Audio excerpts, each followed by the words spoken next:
Good evening and welcome. I am Amarachi Ubani. Tonight, presidential candidate of the People's Democratic Party, Atiku, falls the 2019 budget presented by President Muhammadu Buhari, describing it as failing to address current realities in the country. Vice President Professor Yemi Osinbajo goes on a door-to-door campaign in Lagos, meeting with various groups ahead of the 2019 general elections. The Academic Staff Union of Universities, ASU, says it is not backing down on a strike action as their demands remain unmet by the federal government. And at least 222 people have been killed, over 800 more injured after a tsunami hit coastal towns on Indonesia's Sunda Strait overnight without any warning.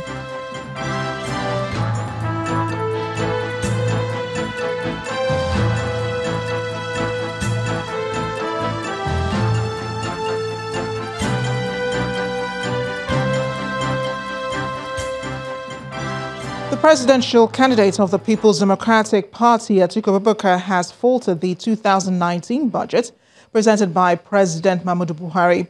Mr. Abubakar says the budget fails to address current realities in the country. According to him, the bill is built on very shaky foundation, which could hamper its implementation. He was also faulting the announcement by the federal government that Nigeria has recovered from the economic recession that affected the country in 2016.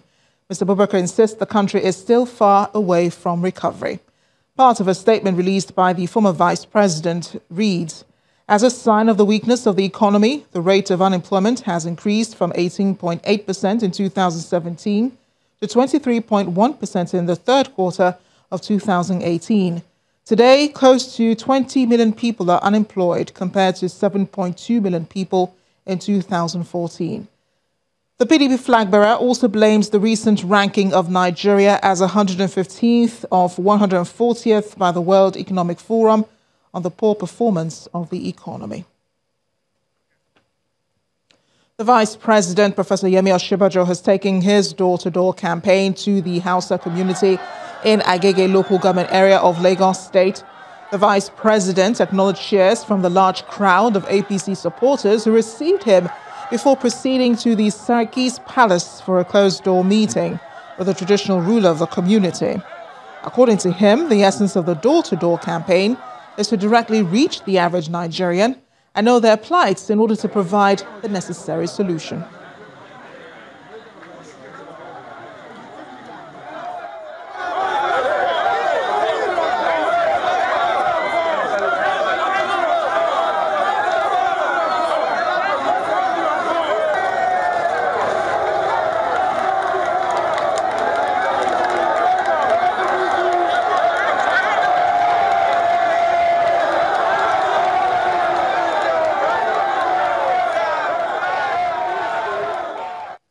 Nigeria's war against corruption has failed because it is not being fought holistically with all available tools. That's according to the presidential candidate of the African Action Congress, Mr. Omoyele Sowore. He told Channel Television's Ladi Akeredolu on our political program, Roadmap 2019, that he would fight the menace using technology and a mix of other things. We will use technology to ensure that so many of the things we are still hard coding now will be digitalized, including contracting system. For example, I will put all the forms, every form that is signed by a public official in Nigeria through the Code of Conduct Bureau should be available and accessible to the public, including mine. I will do everything to do that. Everybody that's on the CAC, you should be able to search who has companies in the country, so that when a contract is awarded to somebody and he has a 9-year-old boy on the board of their company, you can find out immediately. If somebody is declaring an asset he doesn't have, when you can download them, you understand that, okay, but you are not the owner of this house. Maybe you are planning to buy it in the future, and raise an alarm. Of course, I also strengthen the whistleblowing policy. I have to give it to whomever dreamt the idea. It's a good idea. It's always been around, that you encourage people with conscience within all these institutions, whether private or public, to whistleblow, reveal if they have seen anything that is unusual. You can watch the full interview with Mr. Sowore on Roadmap 2019 It airs tomorrow, Monday, December 24th at 9 p.m. right here on Channels Television. Staying with electoral matters ahead of the 2019 general elections, elder statesman and former Federal Commissioner for Information, Mr. Edwin Clark, is stressing the need for the restructuring of Nigeria and the constitutional amendments that will guarantee equity and justice for all. Speaking in Abuja while playing host to the presidential candidates of the Action Democratic Party, the elder statesman insisted that until Nigeria is restructured, the challenges plaguing the nation will continue regardless of who becomes the next president. Once you have in Nigeria where some people are superior and others are inferior, then you don't have a country. So we are praying that whoever wins this election that is coming up early next year will be our president, no matter wherever it comes from. But we have always believed in one thing, and that is the constitution Nigeria has today. Even if the person that God gives power to, if that constitution is not changed, all will not be well. So we need the proper restructuring of this country, where everybody will be equal, where appointments will not come from one particular place, and others are just waiting and looking. Our children will never forgive us. They will never. So we are praying that the election should be free and fair.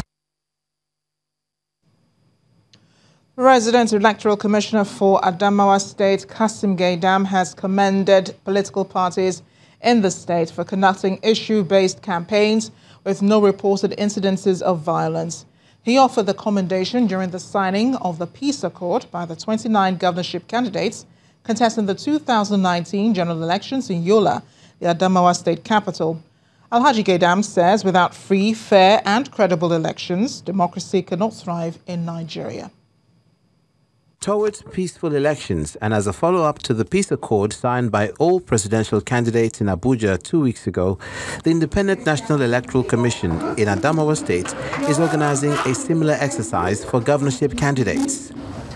Gathered here in this hall are governorship candidates and political party officials and security agencies in Adamawa State.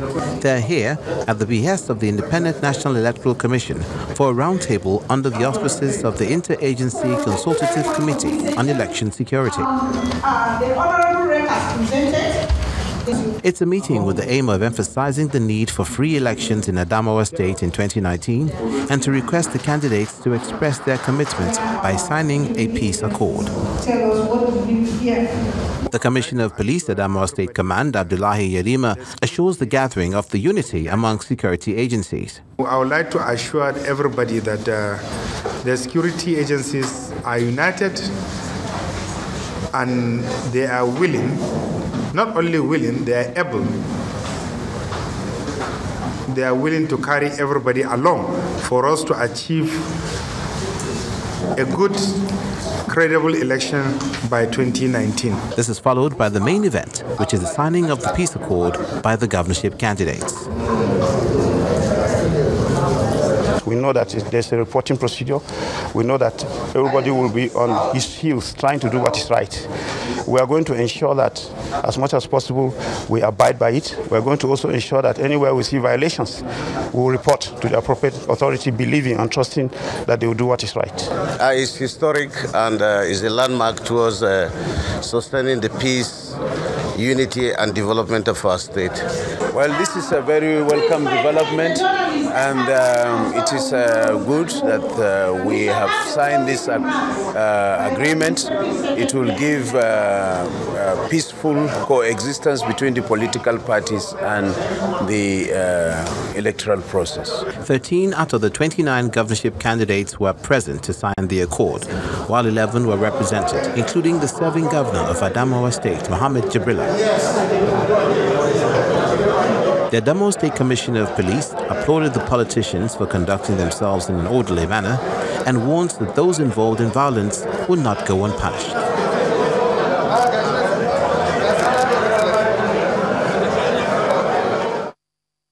Away from politics, the Academic Staff Union of Universities, ASU, says its current strike will not be suspended as the federal government continues to remain silent on its demands. The national president of the union, Professor Biodun Ogunyemi, speaking in Lagos today, says the strike is not politically motivated, but a move to rescue the education system in Nigeria. Some of the grievances of the union are failure of the federal government to implement the 2013 Memorandum of Understanding and the Memorandum of Action reached in 2017. Since the commencement of our industrial action on 4th November 2018, we have had 6 meetings with agents of the federal government with no clear commitment from government to resolving the above highlighted issues. Government appears to have adopted the keep them talking strategy while deceiving the public that progress was being made and that partial agreement had been reached between the government and the union. Through its press interactions, government representatives had firstly raised the hopes of the Nigerian public on the state of discussion with our union. Our expectation from a very responsible and responsive government is that by now, all outstanding issues will have been resolved to the satisfaction of both parties. Unfortunately, government is here to show sincerity in addressing the problem. Barely 1 week after over 10 persons were killed in attacks in some communities in Zamfara State, armed bandits have launched another attack on Magami community in Maradun local government area of the state, leaving at least 17 persons dead. Spokesperson for the state police, Muhammad Shehu, who confirmed the attack to Channels Television, says the Commissioner of Police had deployed additional tactical team to the area to complement the efforts of the police teams and other sister security services. According to him, the police commissioner, alongside the acting governor of Zamfara State and heads of security agencies, were at the scene earlier today to assess the situation. In part 2, after the break, Minister of Power, Works and Housing, Babatunde Fashola, speaks on the achievements of his ministry in the last 3 years. Please stay with us.